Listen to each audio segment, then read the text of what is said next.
warahmatullahi wabarakatuh. Perkenalkan nami abdi Devan Raindrawan, abdi di kelas 11 IPS 2. Jadi abdi badai macakeun teks biantara.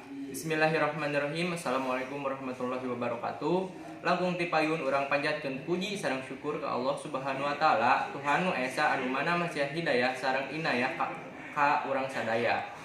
Para wargi sakalian anu dipika hormat ku simkuring, dina waktu ieu abdi bade nerangkeun tentang tema kebersihan. Nyaeta kumaha pentingna ngajaga diri dina hidup sehat jeung manfaat ngajaga kesehatan.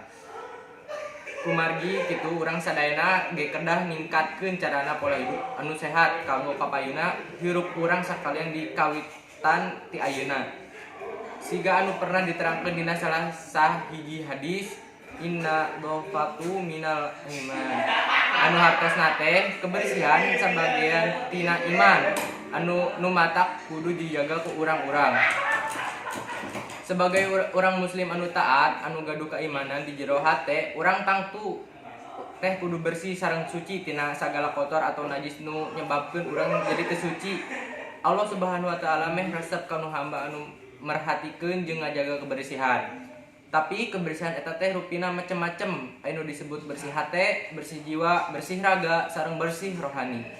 Urang kedah jadi jalma anu kaasup bersih sadayana, sabab ngan bersih raga tapi hatena teu bersih mah nya percuma.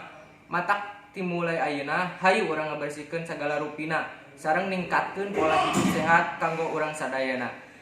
Mung cekap sakitu nu abdi dipika hatur nuhun kasadayana. Wassalamualaikum warahmatullahi wabarakatuh.